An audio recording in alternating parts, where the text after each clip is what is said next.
안녕하십니까. 골드크로스TV 방송을 시작하겠습니다. 골드크로스TV에서는 주도주를 안전하게 공략하는 방법과 현재 컨디션 좋은 기업이나 앞으로 컨디션 좋아질 수 있는 골드크로스 주식을 분석해 드리고 있으니 구독, 좋아요 눌러주시면 유용한 정보를 빠르게 만나볼 수 있겠습니다. 자, 오늘은 최근 주식시장에 영향을 주고 있는 주요 이슈를 분석을 해보고 앞으로 시장에 영향을 줄 수 있는 이러한 이슈들을 살펴보도록 하겠습니다. 주식시장은 항상 호재와 악재가 영향을 주면서 주가의 움직임과 이 추세가 나타나는 그런 특징이 있는데요. 최근 현재까지의 시장은 호재보다는 여러가지 악재가 더욱더 많은 영향을 주고 있는 그런 구간으로 여러분들이 이해하시면 되겠습니다. 자, 이번 주까지 시장에 영향을 주었던 또 대표적인 악재들을 좀 살펴보도록 하겠습니다. 자, 첫 번째 10월 17일 자, 이번 주 수요일이었죠. 미국 재무부에서 환율 보고서 발표가 있었는데요.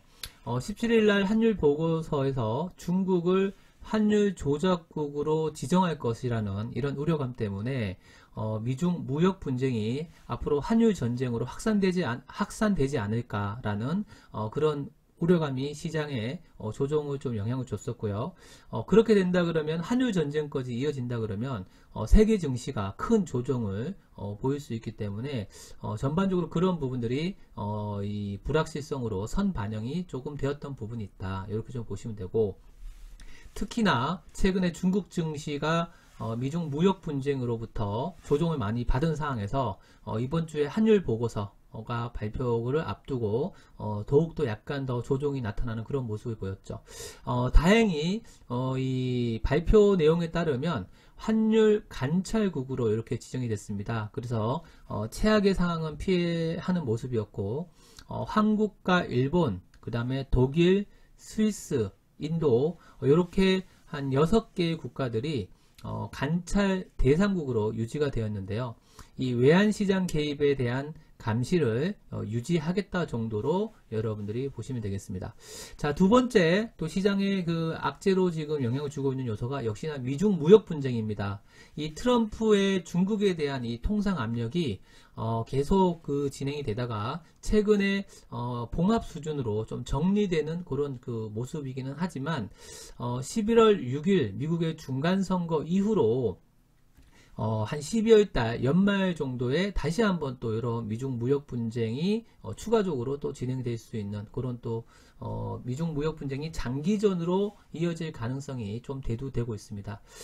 미국의 최근 경기가 지금 좋아지고 있고 2분기 경제 성장률이 4.2%로 상승되는 모습을 보이고 있는데, 내년에 미국의 경제 성장률도 한 2.9% 정도로 이 견조한 성장세가 지금 예상이 되고 있기 때문에 이 트럼프의 보호무역주의 정책, 대중국의 이 통상 압력은 앞으로 트럼프의 정책이랑 같이 이어질 수 있다. 이렇게 여러분들이 좀 생각할 수 있겠습니다.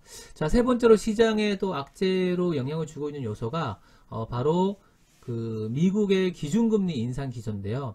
연준 FRB에 따르면 올해만 지금 그 세 차례 기준금리를 인상한 데 이어서 앞으로도 추가적으로 그 금리 인상 가능성을 내비치고 있습니다.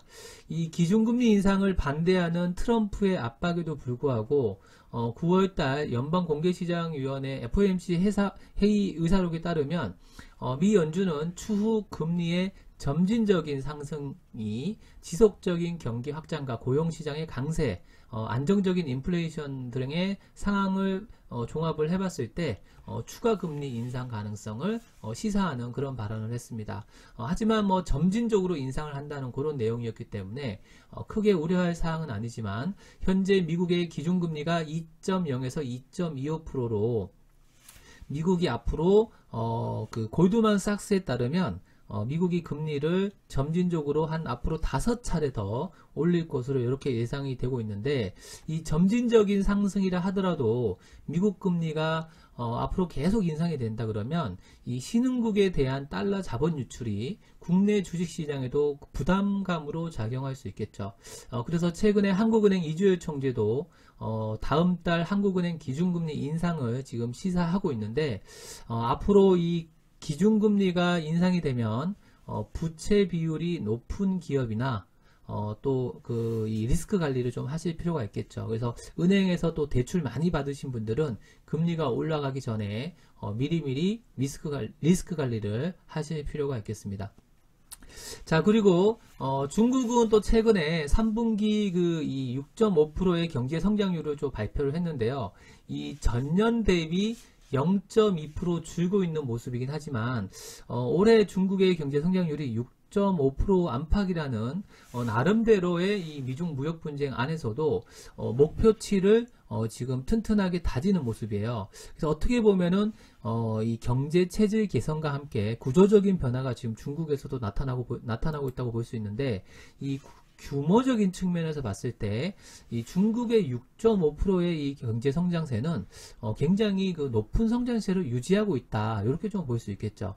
근데 이제 언론에서는 너무 그 안 좋은 측면만 좀 되다 보니까 그 6.8%의 경제 성장률, 6.7%의 경제 성장률을 보이다가 지금 올해 지금 3분기까지 6.5% 정도의 약간 낮아지는 수치를 보이다 보니까 언론에서 너무 부각이 안 좋은 쪽으로 부각이 되면서 좀 과도하게 좀 이 악재로 지금 시장에서 나타나고 있는데, 이 시진핑 지도부는 지금 10월에서 12월 이 미중 간의 이런 통상 마찰로 인해서 중국의 경제 성장률이 조금 영향을 좀 받을 수 있을 것을 대비해서 이 금융 완화를 좀 시행하고, 또 감세 조치라든지 인프라 투자 증가 이런 것들을 지금 추진하고 있는데, 향후에 중국 증시의 흐름을 좀 잘 살펴볼 필요가 있겠다.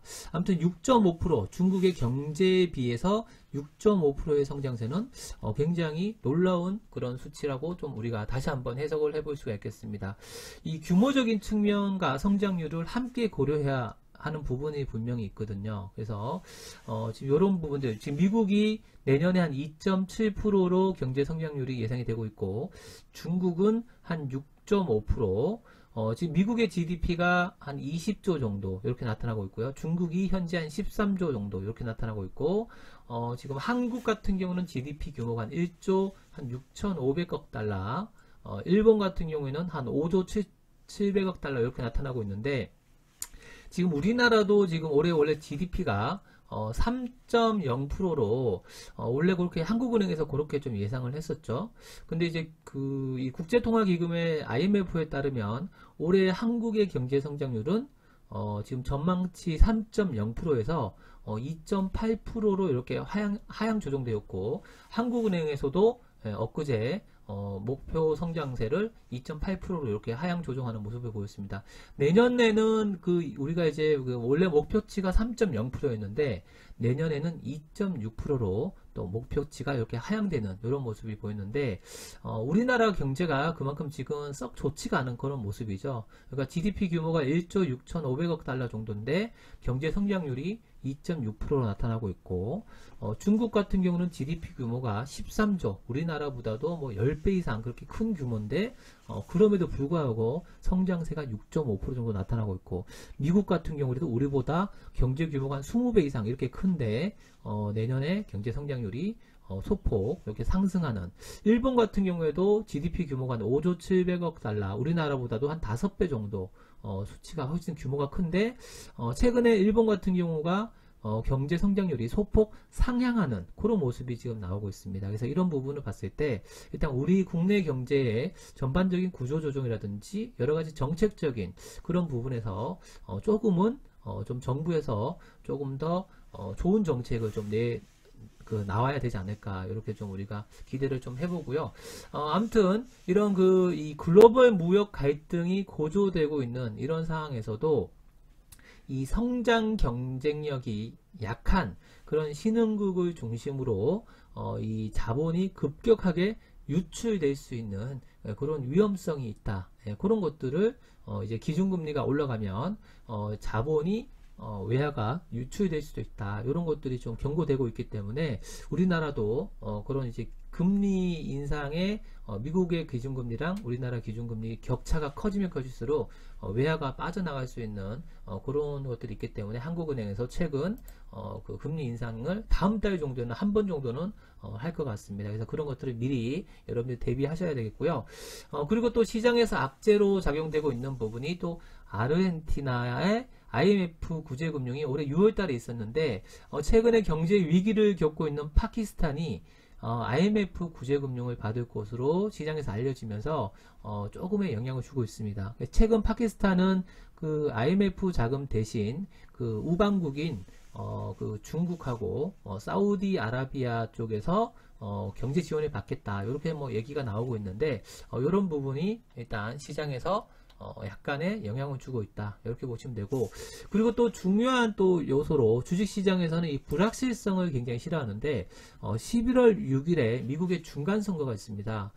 그래서 이제 한 보름 정도 남았나요? 그래서 11월 6일에 미국의 중간선거가 있는데 이 그 공화당이나 민주당이나 어느 쪽에서 더 그 이 많은 자석을 차지하느냐에 따라서 트럼프의 입지가 또 앞으로 또 하반기에 중요해지기 때문에 11월 6일에 있을 미국의 중간선거에 대한 불확실성이 이 메이저 자금들을 주식시장에 강하게 투자를 하기에 약간 좀 부담을 주고 있다. 그래서 11월 6일까지 미국의 중간선거에 대한 불확실성에 따른 그러한 시장의 변동성을 여러분들이 조금은 이해를 하고 계시는 게 좋겠습니다.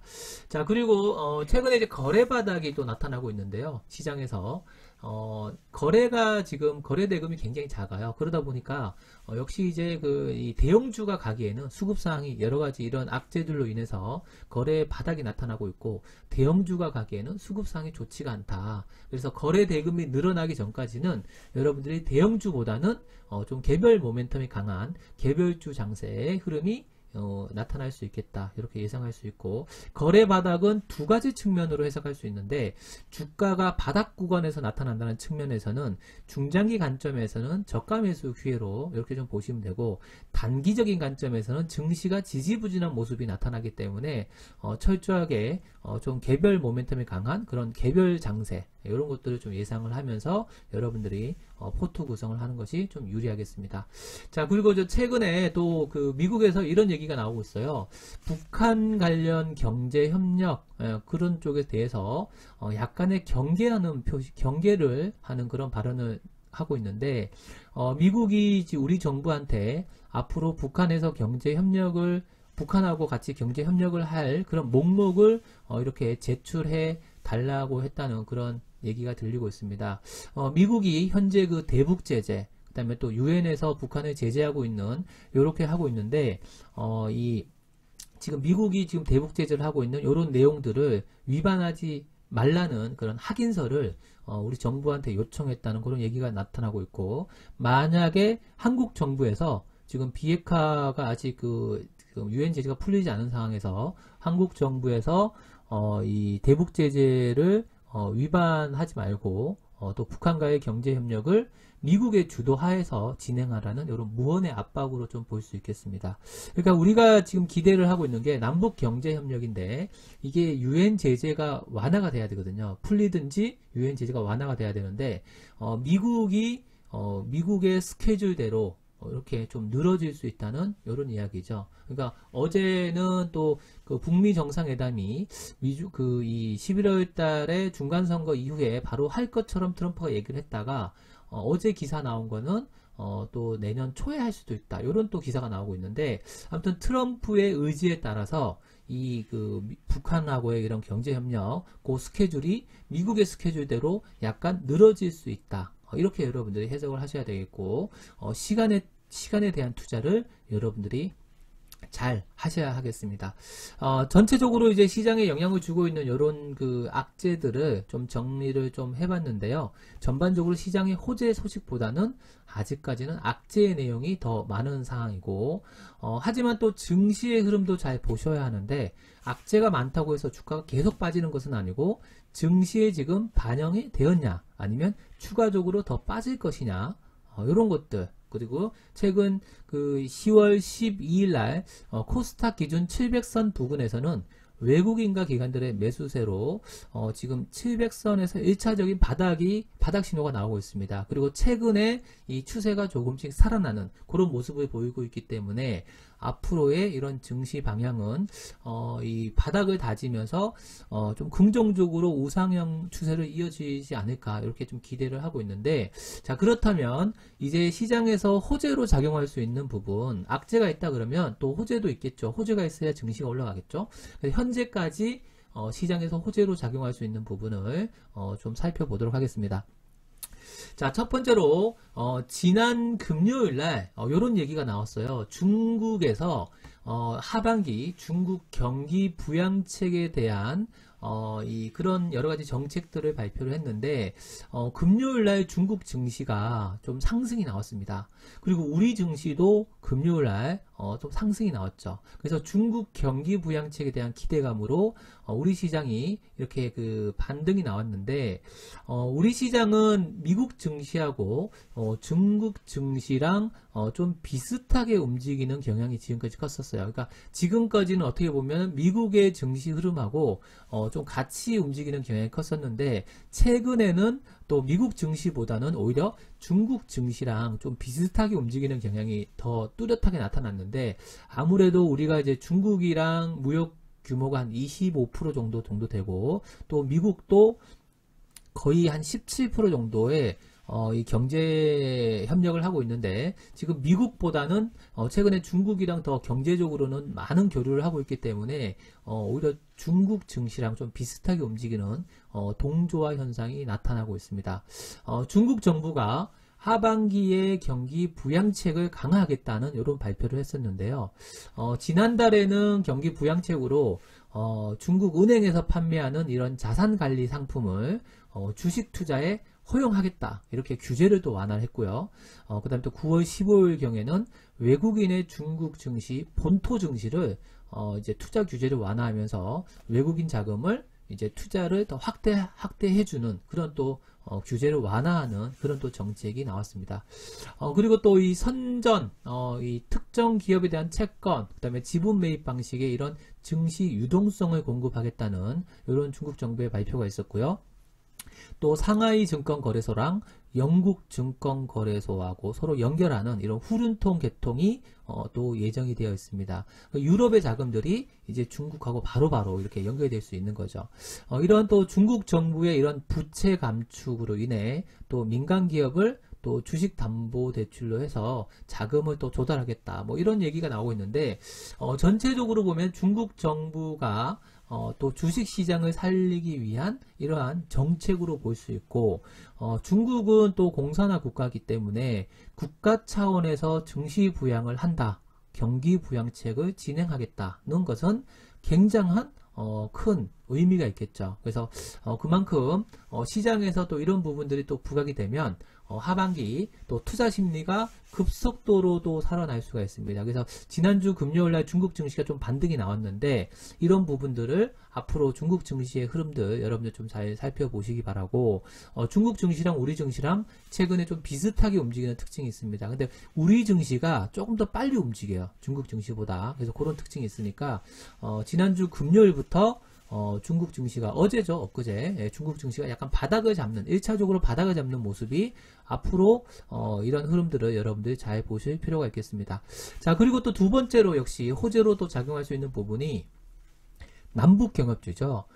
이 정부 정책의 의지가 강하고, 또 정부 정책의 의지가 강하고, 문재인 대통령의 이런 한반도의 경제 공동체, 그 다음에 또 북미 간의 1차 정상회담 이후 또 2차 정상회담을 또 앞두고 있는데, 이 연내 종전선언 등 또 정부 정책의 또 핵심적인 그런 이 남북경협주들은 정부 정책의 핵심이기 때문에 역시 이 미국의 스케줄에 따라서 조금 늘어질 수는 있지만, 결국에는 남북경협주들은 악재 시의 매수 관점, 그 다음에 호재 시에는 시장에서 급등하는 큰 변동성을 보이고 있기 때문에 여러분들이 미국의 이 트럼프의 전략으로 시간이 조금은 약간 늘어질 수 있을지언정 결국에는 잘 준비를 해야 된다. 문재인 정부가 지금 집권 2년차죠. 앞으로 3년이라는 시간이 남아있기 때문에 북한이란 관계는 그 어느 때보다도 좋고, 이제 북미 2차 정상회담이 시작이 되고 유엔 제재가 풀리는 순간, 그러면은 많은 기업들이 지금보다 훨씬 더 큰 기회를 여러분들이 볼 수 있을 거라고 생각합니다.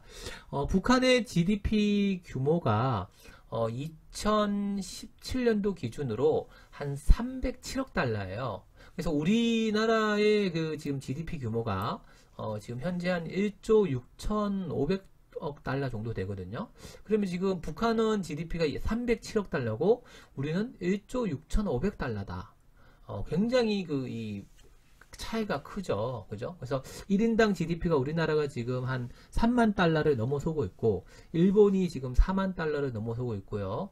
지금 북한은 1인당 GDP가 한 1,200달러. 그러니까 굉장히 지금 거의 거의 한 30배 가까이 30배 가까이 차이가 나고 있죠. 30배 가까이. 그러니까 일본이랑 따지면 40배 가까이 차이가 나고 있는데, 앞으로 이제 세계에서 가장 높은 성장세를 보일 수 있는 그런 나라로 북한이라는 나라가 개방이 된다 그러면, 지금 현재 2017년도 기준 307억 달러의 북한 총 GDP를 생각을 했을 때, 지금 일본이 지금 5조 700억 달러고 우리나라가 1조 6천억 달러고요. 중국이 13조 달러인데 지금 북한은 지금 307억 달러예요. 307억. 그러니까 앞으로 성장 잠재력이 어마어마하게 무궁무진하다. 이렇게 우리가 기대를 해볼 수 있겠죠. 그래서 그러니까 북한이 개방되기 전에 지금 여러 가지 이렇게 규제라든지 그런 것들이 아직 풀리고 있지 않지만, 지금 이럴 때 여러분들이 잘 준비를 하셔야 될 것 같고요.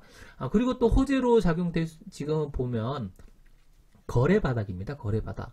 이 거래 바닥의 의미는 주가의 조정은 이제 제한적으로 볼 수 있다는 부분이죠. 그러니까 향후에 시장에서 호재가 발생을 했을 경우에 상승 추세로 이어질 수 있겠고, 또 역시 성장주와 정부 정책주들이 가장 높은 성장세를 보이기 때문에 지금 현재 시장이 조정과 함께 거래 바닥이 나타나고 있는데, 가격 메리트가 굉장히 좋은 기업들이 많이 나타나고 있습니다. 그래서 현재까지는 시장의 수급 상황이 좋지 않기 때문에 다 함께 조정력을 좀 대체적으로 받고 있지만, 이 수급 상황이 개선되는 시점에는 외국인의 매수세가 유입이 될 테고, 결국 증시는 미래 가치가 높은 기업과 성장세가 높은 기업들, 정부 정책주들이 또 크게 상승하는 특징이 있으니까 여러분들이 그쪽으로 포커스를 맞추면서 정부 정책의 수혜를 볼 수 있는 또 성장 산업 쪽에 잘 씨앗을 준비를 하시기 바랍니다.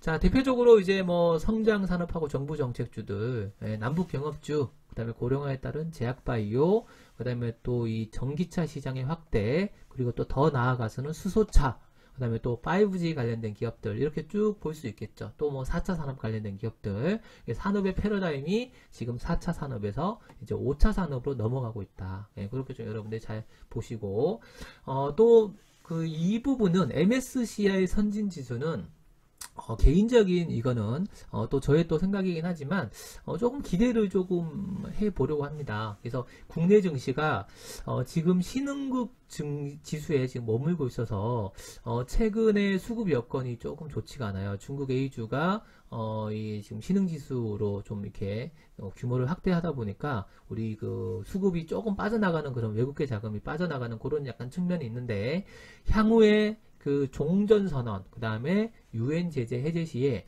한국 증시가 이제 MSCI 이 신흥지수에서 MSCI 선진지수로 만약에 편입이 된다 그러면은 글로벌 자금 유입이 우리 증시에 굉장히 큰 레벨업이 될 것 같아요. 그래서 이제 이런 부분들을 우리가 지금은 이제 그 MSCI 신흥국 지수에 머물고 있지만 향후에 한국 증시가 MSCI 선진 지수에 편입이 된다 그러면 굉장히 한층 레벨업 될 수 있다. 그래서 글로벌 자금 유입이 또 어마어마하게 또 들어올 수 있겠죠. 그래서 이런 부분들도 여러분들이 조금 미리미리 좀 생각해 보실 필요가 있겠다. 이렇게 좀 말씀드리고, 자, 지금까지 시장의 주요 이슈, 또 호재와 악재와 호재를 좀 살펴봤는데, 호재보다는 아직까지 악재의 그늘이 좀 많습니다.